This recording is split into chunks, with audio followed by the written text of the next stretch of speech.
আশা করি সবাই ভালো আছো। তাহলে চলো শুরু করি। তাহলে আজকে আমাদের বিষয় হচ্ছে সরল সমীকরণ সমূহের সমাধান। সমীকরণ সমূহ মানে হচ্ছে যে দুটি বা তার বেশি সমীকরণকে যদি আমরা একসঙ্গে পরপর লিখি তখন সেটাকে বলা হচ্ছে সমীকরণ সমূহ। আর সরল হচ্ছে যে সমীকরণগুলিতে যে চলরাশিগুলি আছে সেই চলরাশিগুলির ঘাত যদি এক হয় তখন সেটিকে বলা হয় সরল বা রৈখিক সমীকরণ। তা এই সরল বা রৈখিক সমীকরণ সমূহের সমাধান আমরা ক্লাস 9-এ বিভিন্ন পদ্ধতিতে করেছি। এখানে আমরা যেটা পদ্ধতি প্রয়োগ করব সেটা হচ্ছে ম্যাট্রিক্স পদ্ধতি আর ক্রেমার্স রুল। এই ম্যাট্রিক্স পদ্ধতি এবং ক্রেমার্স রুলের মাধ্যমে সমীকরণগুলির সমাধান করার আগে আমরা প্রথমে দেখব যে সঙ্গত সমীকরণ আর অসঙ্গত সমীকরণ কাকে বলে। সঙ্গত সমীকরণ বা কনসিস্টেন্ট ইকুয়েশন, এটা কোন সমীকরণগুলিকে বলা হবে না, যে সমীকরণগুলিতে আমরা এক্স আর ওয়াইয়ের একটা নির্দিষ্ট মান খুঁজে পাব যে মানের জন্য সমীকরণগুলি সিদ্ধ হয়। যদি সেরকম আমরা এক্স ওয়াই খুঁজে পাই তাহলে তখন সেই সমীকরণগুলিকে বলবো আমরা সঙ্গত সমীকরণ। অর্থাৎ কোনো সমীকরণে যদি সমাধান থাকে তাকে বলছি সঙ্গত সমীকরণ। তাহলে অসঙ্গত সমীকরণ হচ্ছে ঠিক তার উল্টো। অর্থাৎ যদি কোনো দুটি বা তার বেশি সংখ্যক সমীকরণ থাকে এবং তার জন্য আমি যদি কোনো সমাধান খুঁজে না পাই তাহলে তখন তাকে বলবো অসঙ্গত সমীকরণ বা ইনকনসিস্টেন্ট ইকুয়েশনস। এখানে তিনটি সমীকরণ সমূহের উদাহরণ দেওয়া আছে, আমরা প্রত্যেকটা দেখব।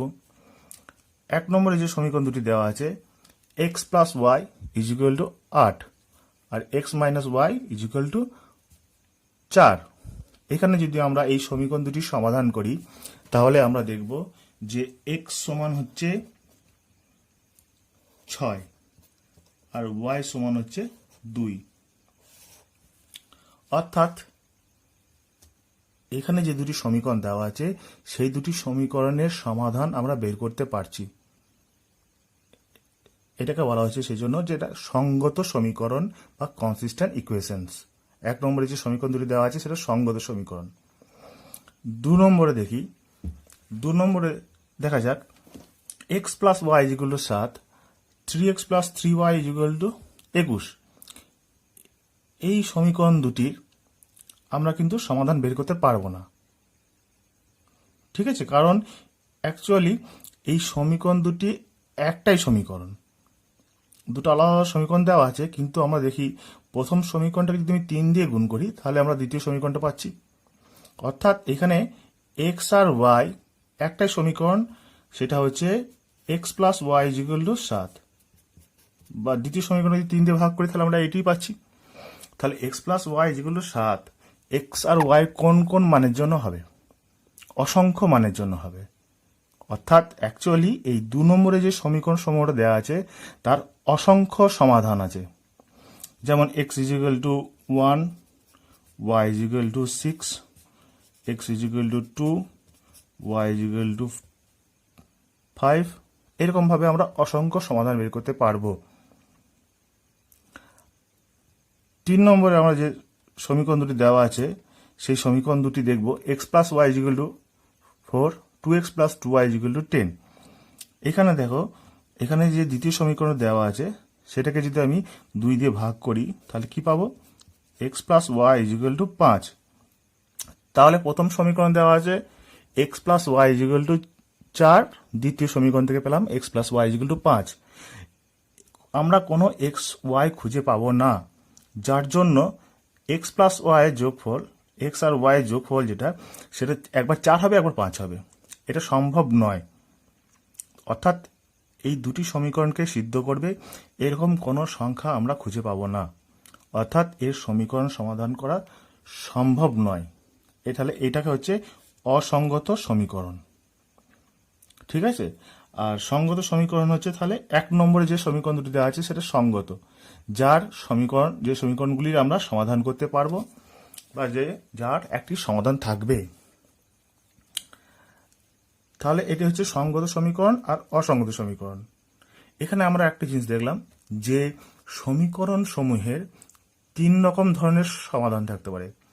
একটা হচ্ছে একক সমাধান বা একটি সমাধান, যেটা 1 নম্বরে আছে। 2 নম্বরে দেখলাম যে অসংখ্য সমাধান থাকতে পারে। আর 3 নম্বরে আমরা দেখলাম যে সমীকরণের সমাধান নাও থাকতে পারে। যদি সমাধান না থাকে তখন সেটাকে বলছি অসঙ্গত, আর যখন সমাধান থাকছে এবং সমাধানটা একটাই তখন সেটাকে বলছি সঙ্গত সমীকরণ। ঠিক আছে, এটা বোঝা গেল। এরপর আমরা দেখব যে এই সমীকরণগুলির আমরা সমাধান কিভাবে করব ম্যাট্রিক্স পদ্ধতিতে। তাহলে আমরা ম্যাট্রিক্স মেথড বা ম্যাট্রিক্স পদ্ধতিতে দুটি সমীকরণ দেওয়া আছে, সেখানে দুটি চলরাশি আছে এক্স আর ওয়াই। আমরা এর সমাধান করে এক্স আর ওয়াই এর মানটা বের করব। তাহলে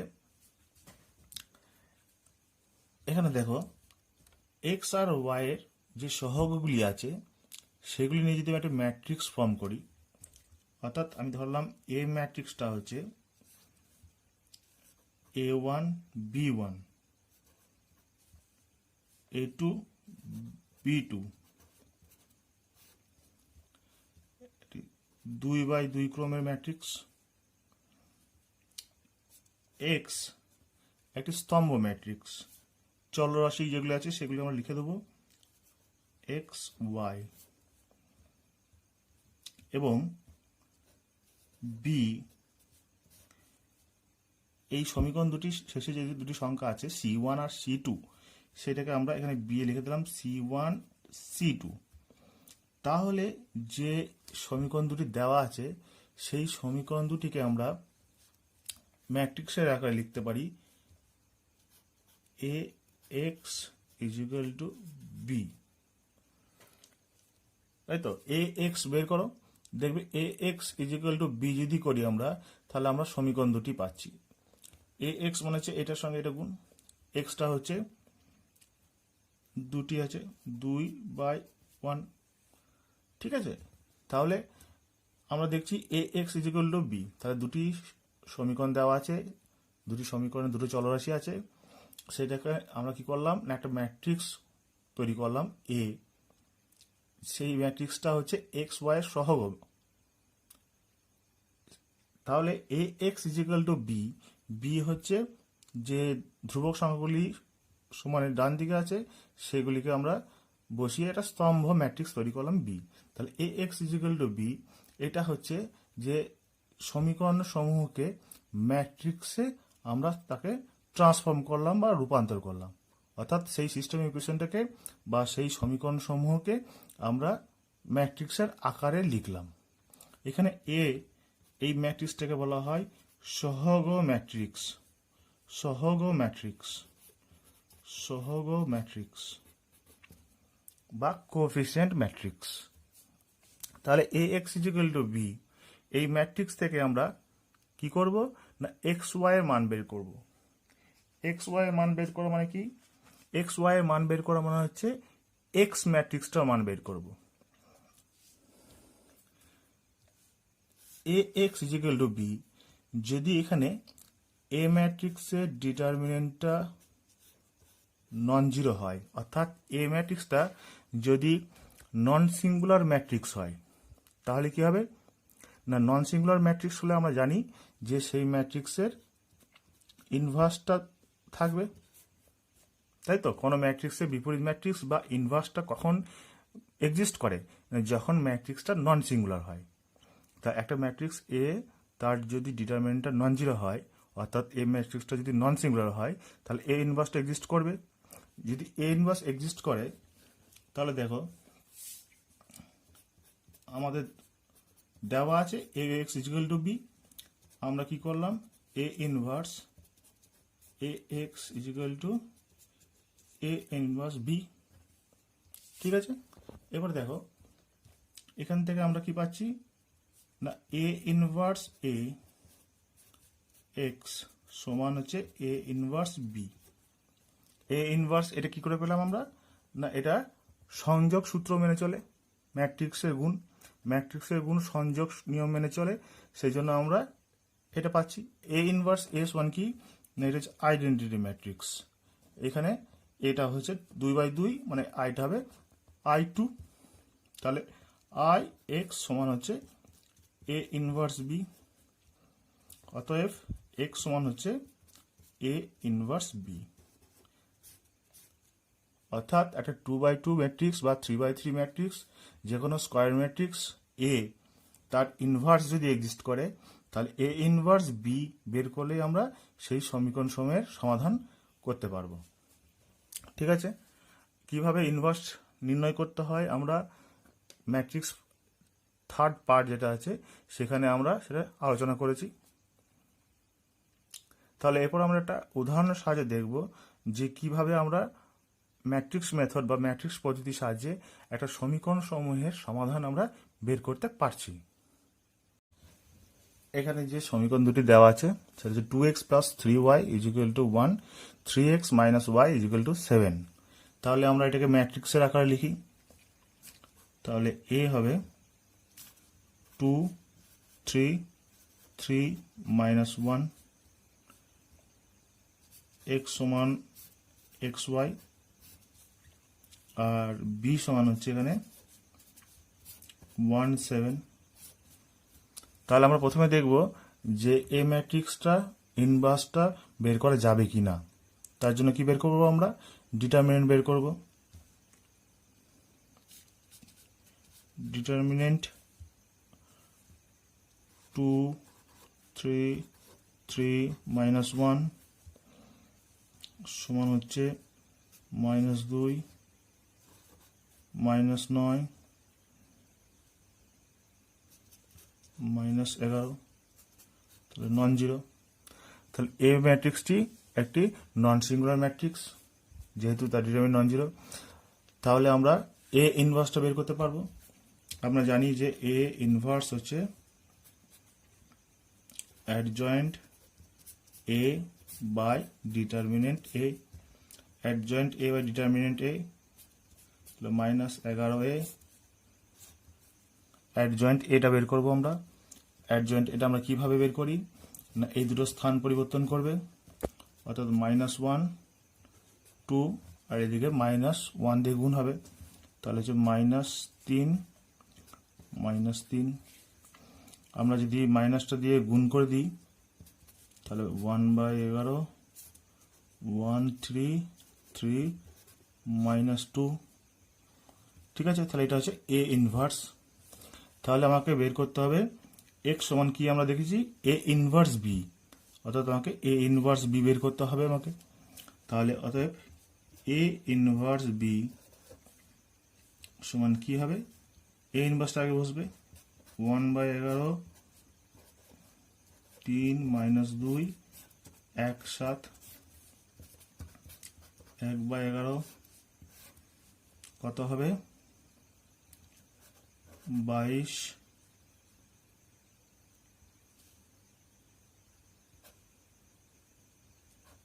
11। অতএব 11 1/11টাকে ভেতরে নিয়ে গেলাম, 2 - 1, 2 - 1।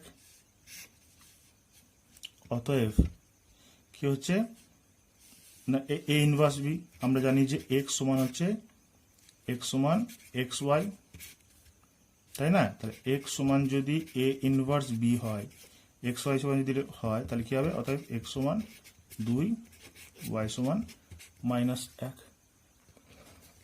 ঠিক আছে, তাহলে যে কোনো ম্যাট্রিক্স যদি আমরা এ তৈরি করতে পারি, যেখানে এ হচ্ছে সহগ ম্যাট্রিক্স, এ ইনভার্স বি, যেখানে এটার নন সিঙ্গুলার ম্যাট্রিক্স যদি হয়, তখনই একমাত্র আমরা এরকমভাবে সমাধান করতে পারবো। এটাকে বলা হচ্ছে ম্যাট্রিক্স পদ্ধতি বা ম্যাট্রিক্স মেথড।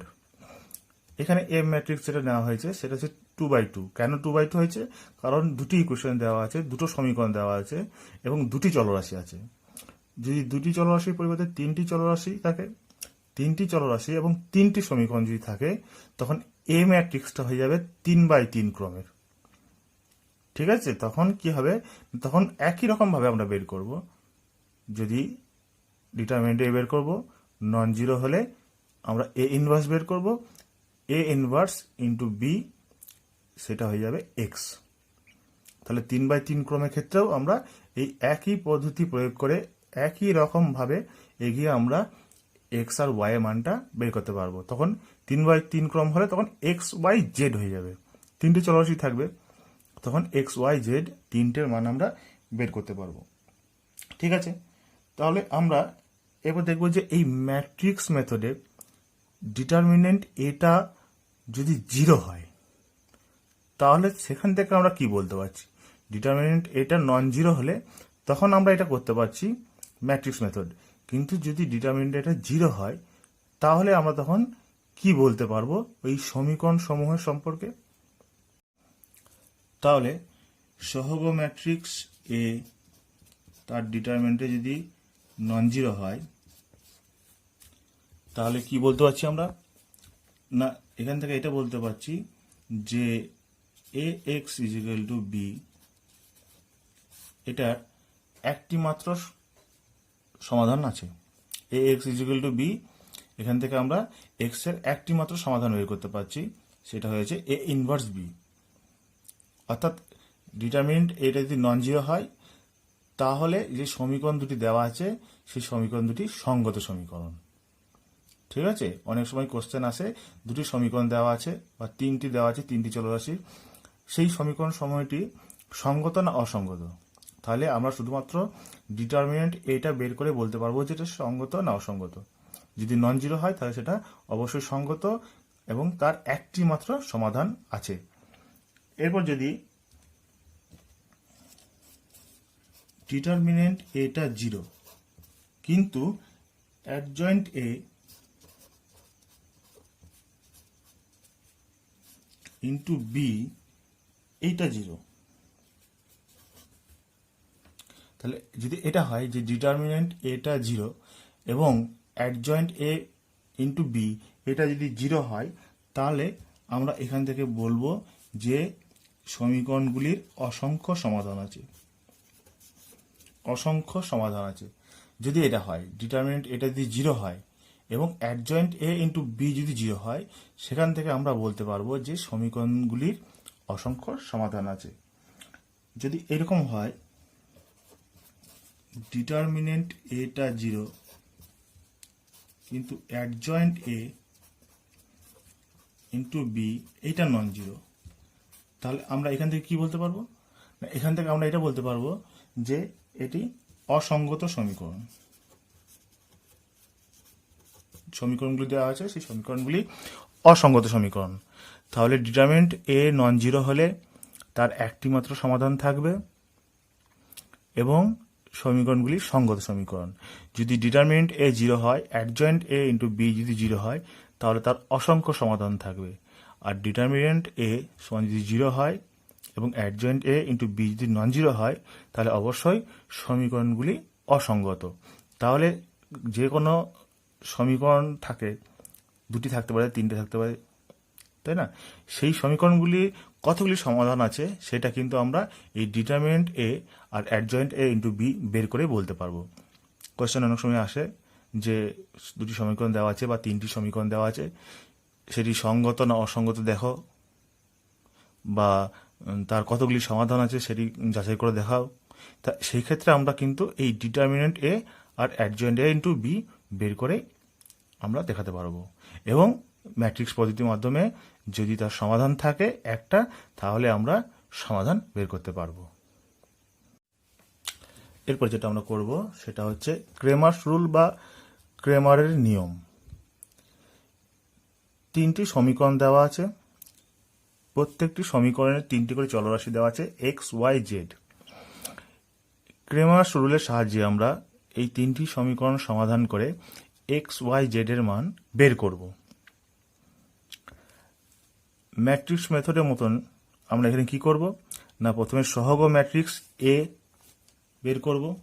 তাহলে এখানে এ হচ্ছে A1 B1 C1, A2 B2 C2, A3 B3 C3, X হচ্ছে তিনটে চলরাশি আছে X Y Z, B হবে D1 D2 D3। ঠিক আছে, তাহলে আমাদের যে সমীকরণগুলি দেওয়া আছে সেই সমীকরণগুলিকে আমরা কিরকমভাবে লিখতে পারবো? ax = b। ঠিক আছে, তাহলে ax = b, এখান থেকে আমরা x এর মানটা বের করব, x y z ক্রেমাস রুলের সাহায্যে। প্রথমে এই এ যে ম্যাট্রিক্সটা দেওয়া আছে সেই ম্যাট্রিক্সের ডিটারমিনেন্ট কিন্তু নন জিরো হতে হবে, তবেই আমরা এই ক্রেমাস রুলটা প্রয়োগ করতে পারবো। তাহলে আমরা প্রথমে কি করব না, এ ম্যাট্রিক্সের ডিটারমিনেন্টটা বের করব, দেখব এ ম্যাট্রিক্সের ডিটারমিনেন্টটা জিরো হচ্ছে না নন জিরো হচ্ছে। যদি নন জিরো যে কোনো নাম্বার হয় তাহলেই আমরা এই ক্রেমাস রুলটা প্রয়োগ করতে পারবো। ক্রেমাস রুল প্রয়োগ করে আমরা লিখতে পারবো যে x সমান determinant ax by determinant a, y সমান determinant ay by determinant a, z সমান determinant az by determinant a। এখানে ডিটারমিনেন্ট a আমরা জানি, এই ডিটারমিনেন্ট ax ay আর ডিটারমিনেন্ট az এটা কি না, প্রথমে আমরা দেখব ax একটা ম্যাট্রিক্স। এই ম্যাট্রিক্সটা আমরা এ ম্যাট্রিক্স থেকে তৈরি করেছি। কিভাবে তৈরি করেছি? এর নাম যেহেতু আমরা এক্স দিয়েছি, তাহলে এ ম্যাট্রিক্সে এই সমীকরণগুলির এক্স এর যে সহগগুলি ছিল, অর্থাৎ a1 a2 a3, প্রথম স্তম্ভ দেখো a1 a2 a3, এই তিনটি উপাদানকে আমরা পরিবর্তন করব। এই তিনটি উপাদানকে শুধুমাত্র পরিবর্তন করব। কি দিয়ে পরিবর্তন করব না, এই বি ম্যাট্রিক্স যেগুলি আছে d1 d2 d3, অর্থাৎ এই ম্যাট্রিক্সে এই প্রথম স্তম্ভের ঘরে আমরা d1 d2 d3 লিখব। বাকি দুটি স্তম্ভ কিন্তু এই ম্যাট্রিক্সে যেরকম আছে সেরকম লিখে দেব। b1 b2 b3 c1 c2 c3। তাহলে আমরা পেয়ে গেলাম ax ম্যাট্রিক্স। তাহলে ax ম্যাট্রিক্সের ডিটারমিনেন্ট আমরা বের করতে পারবো। ax ডিটারমিনেন্টকে আমরা ডিটারমিনেন্ট a দিয়ে ভাগ করলে আমরা x এর মান পেয়ে যাব।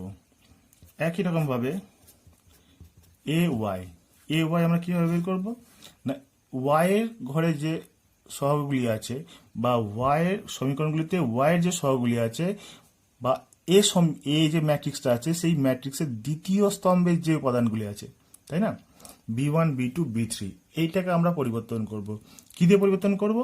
একই রকম ভাবে বি ম্যাট্রিক্সের উপাদান দিয়ে পরিবর্তন করব, অর্থাৎ ay হয়ে যাবে a1 a2 a3 d1 d2 d3, বাকিগুলো কিন্তু সব একরকম থাকবে, শুধুমাত্র দ্বিতীয় স্তম্ভটা পরিবর্তন হবে।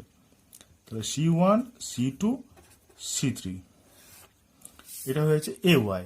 তাহলে একই রকম ভাবে আমরা az বের করব।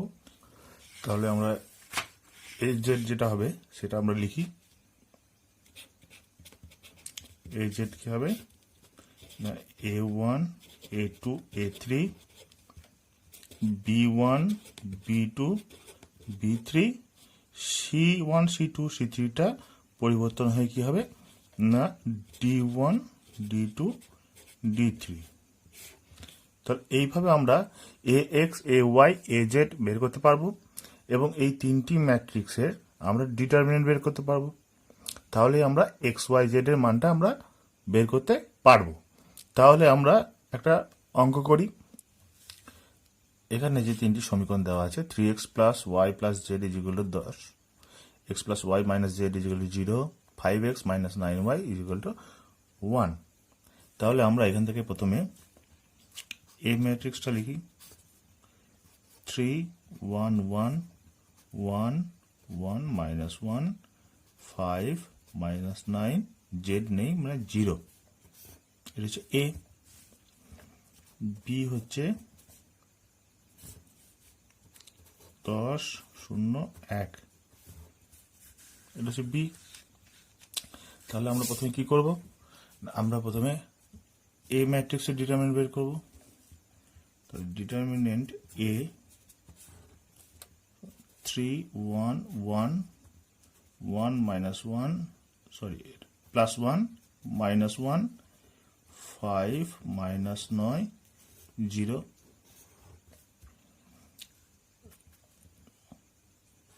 এটা সমান কি হবে না এখানে একটা 0 আছে এখানে এটা যোগ করে দেব কি করব না r2 টা r2 প্লাস r1 করে দেব দুটো সারি যোগ করে দেব দ্বিতীয় প্রথম তাহলে প্রথমটা একই থাকবে দ্বিতীয়টা কি হয়ে যাবে 4 2 0 তৃতীয় সারি একই থাকবে তাহলে আমরা যদি তৃতীয় যে স্তম্ভ আছে সেখানে দুটি শূন্য আছে এর সাপেক্ষে যদি বিস্তৃত করি তাহলে কি পাচ্ছি আমরা 4 2 5 minus 9 সমান হচ্ছে minus 36 minus 10 সমান হচ্ছে minus 46 ঠিক আছে তাহলে আমরা এরপরে কি করব না ডিটারমিনেন্ট এ হচ্ছে -46 নট ইকুয়ালস টু 0 যেহেতু ডিটারমিনেন্ট এটা নট ইকুয়ালস টু 0 তাহলে আমরা এটা ক্রেমার্স রুলটা প্রয়োগ করতে পারবো তাহলে এরপর আমরা ax ay az বের করব ax কিরকম ম্যাট্রিক্সটা হবে না 10 0 1 1 1 -9 1 -1 0 ডিটারমিনেন্ট ax সমান হচ্ছে 10 1 1 0 1 -1 1 -9 0 এর সমান আমরা কি করব একই রকম ভাবে r1 প্লাস r2 করে দেবো r2 প্লাস r1 তাহলে কি হয়ে যাবে প্রথমটা একই থাকবে এটা যোগ করলে হয়ে যাবে 10 2 0 এটাকে একই রেখে দিলাম একই রকম ভাবে আমরা তৃতীয় স্তম্ভের সাপেক্ষে বিস্তার করলে কি পাবো আমরা না এটা পাবো 2/2 এটা সমান হয়ে যাবে 10 2 1 -9 তার মানে হচ্ছে -90 -2 -92 ঠিক আছে এরকম ভাবে আমরা ax ডিটারমিনেন্ট বের করতে পারবো -92 তাহলে আমরা এরপর ay বের করব এবং তারপরে az বের করব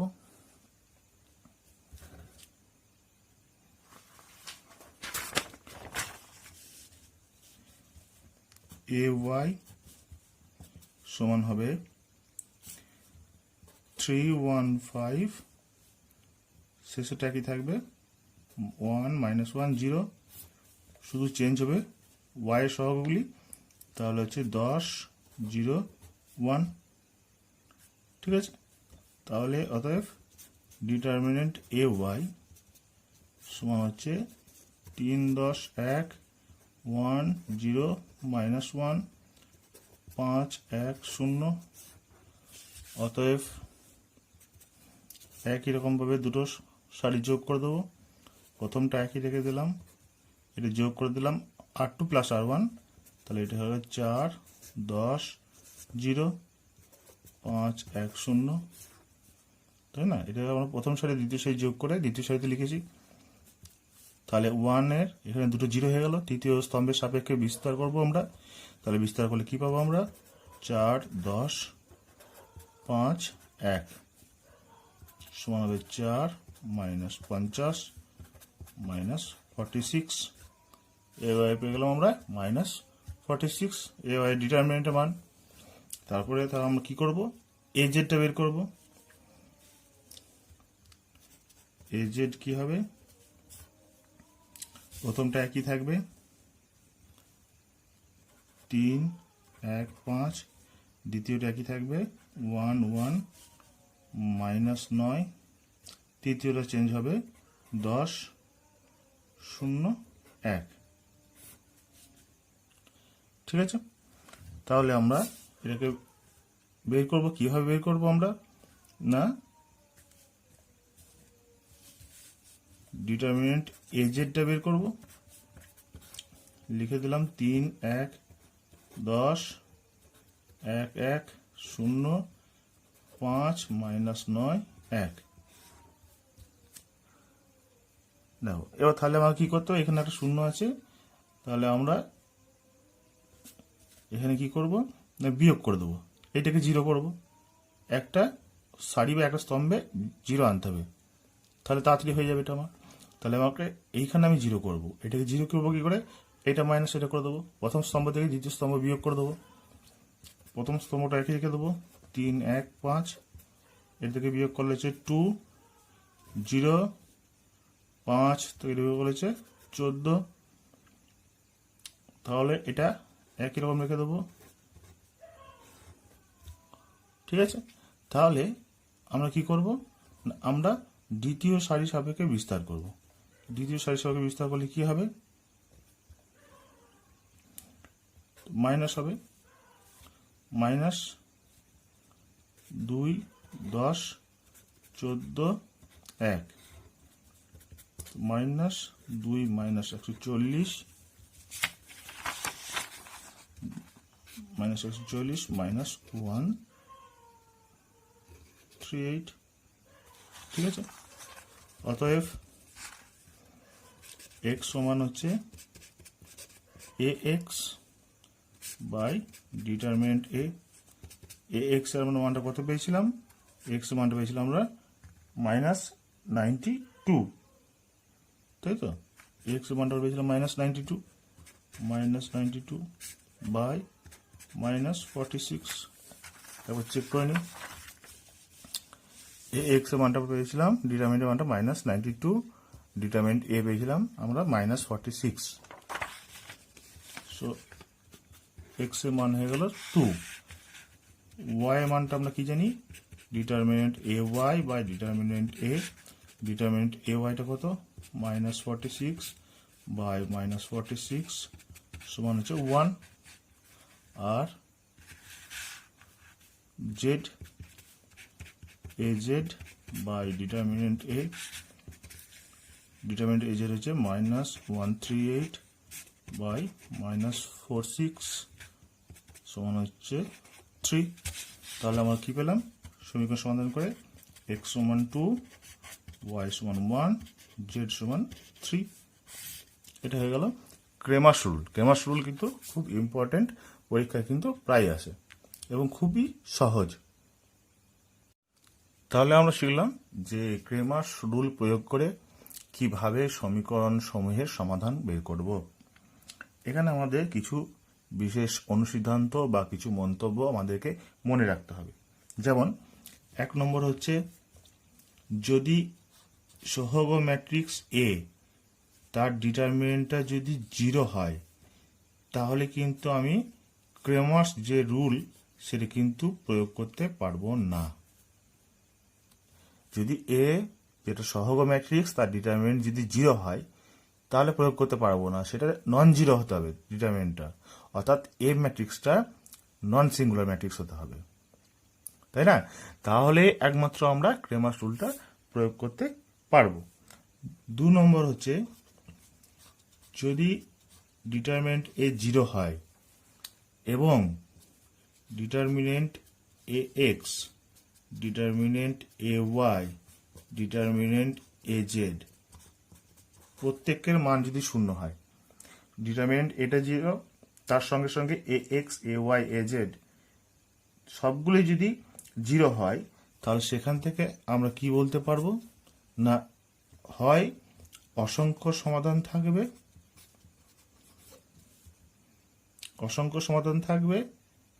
বা সমাধান থাকবে না।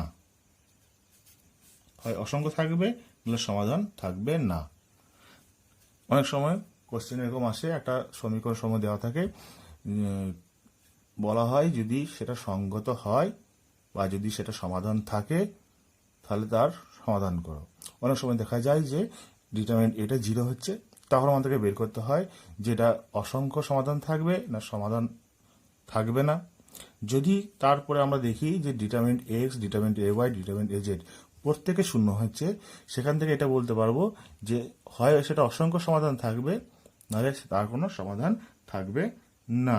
এবার যদি এই তিনটের মধ্যে যদি একটা যদি নন জিরো হয়, ধরা গেল যে determinant A zero, determinant A মান হচ্ছে জিরো, এবং determinant A x, determinant A y, determinant A z, এই তিনটে মানের মধ্যে অ্যাটলিস্ট একটা যদি, কমপক্ষে একটা যদি নন জিরো হয়, তিনটেই যদি জিরো না হয়, একটা যদি কমপক্ষে যদি নন জিরো হয়, তাহলে সেখান থেকে আমরা এটা বলতে পারবো যে সমাধান থাকবে না। ঠিক আছে, অর্থাৎ ডিটারমিনেন্ট এটা আমরা জিরো দেখলাম, তারপরে আমরা তিনটে ডিটারমিনেন্ট বের করছি, সেখানে দেখলাম যে কোনো একটা ডিটারমিনেন্টের মান নন জিরো। সেটা যদি হয়, সেখান থেকে আমরা এটা বলতে পারি যে সেই সমীকরণ সমূহের কোনো সমাধান থাকবে না। যদি প্রত্যেকটা জিরো হয়, তখন আমরা বলবো যে হয় অসংখ্য সমাধান থাকবে, নাহলে থাকবে না। ঠিক আছে, আর যদি ডিটারমিনেন্ট এটা যদি নন জিরো হয়, তাহলে সমাধান থাকবে, ক্রেমাস রুল প্রয়োগ করা যাবে। এখন দেখো, যদি যে এই যে সমীকরণ সমূহগুলো দেওয়া আছে, সেখানটা যদি এ ম্যাট্রিক্সটা যদি 2x2 হয়, অর্থাৎ দুটো চলরাশি থাকে এক্স আর ওয়াই, তাহলে তখন কি হবে না, ক্রেমাস রুল প্রয়োগ করতে আমরা তখন কিন্তু পারবো। ক্রেমাস রুল প্রয়োগ করে আমরা তখন শুধু এ এক্স আর এ ওয়াইটা বের করব। এ এক্স ডিটারমিনেন্টকে এ দিয়ে ভাগ করলে, এ ডিটারমিনেন্ট দিয়ে ভাগ করলে আমরা এক্স পেয়ে যাব। ডিটারমিনেন্ট এ ওয়াইকে আমরা, অর্থাৎ যেটা বলতে চেয়েছি যে এক্স সমান এটা হবে আর ওয়াই সমান এটা হবে। তখন জেড থাকছে না। যদি 2x2 ম্যাট্রিক্স হয়, তাহলে দুটো সমীকরণ, দুটো চলরাশি থাকবে, তাহলে তখন এক্স আর ওয়াই মানটা আমরা বের করতে পারবো। বোঝা গেল ব্যাপারটা? ঠিক আছে, এরপর দেখো A X is equal to B. এই বিটা যদি শূন্য ম্যাট্রিক্স হয়, বিটা যদি শূন্য ম্যাট্রিক্স হয়, অর্থাৎ ডান দিকে সব শূন্য আছে, তখন কি হবে না, A X is equal to B, যদি এ ম্যাট্রিক্সটা ডিটারমিনেন্ট নন জিরো হয়, তাহলে কিন্তু তার একটি সমাধান, সেটা হচ্ছে X is equal to zero, তাই না? A X is equal to B, যদি বিটা জিরো হয় এবং ডিটারমিনেন্ট এটা যদি নন জিরো হয়, তাহলে তার একটি সমাধান x is equal to zero, কারণ ডিটারমিনেন্ট এ নন জিরো হলে এ ইনভার্স এক্সিস্ট করবে। আমরা যদি এ ইনভার্স দিয়ে আমরা এদিকে মাল্টিপ্লাই করি, তাহলে দেখবো এদিকে এক্স পড়ে থাকছে, এদিকে বিটা জিরো, জিরো পড়ে থাকছে, তো অর্থাৎ এক্স সমান জিরো হয়ে যাচ্ছে।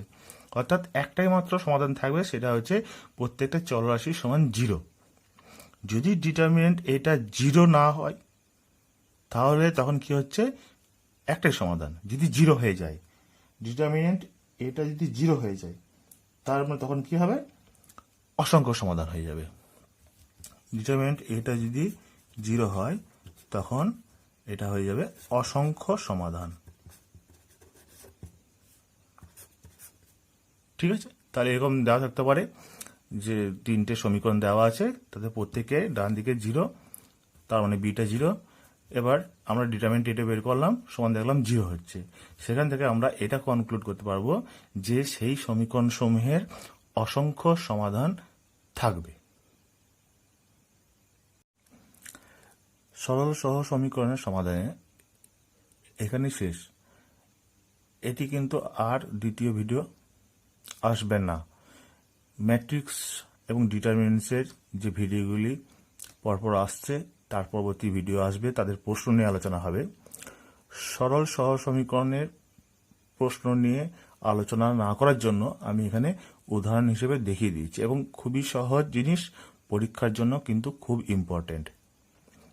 সেজন্য যদি কারো অসুবিধা হয়, কোথাও কিছু বুঝতে অসুবিধা হয়, বা যদি কোনো প্রশ্ন থাকে, আমাকে কমেন্ট করে ভিডিও নিচে জানাতে পারো, বা যদি কোনো প্রশ্ন থাকে যেটা করতে পারছো না, তাহলেও জানাতে পারো।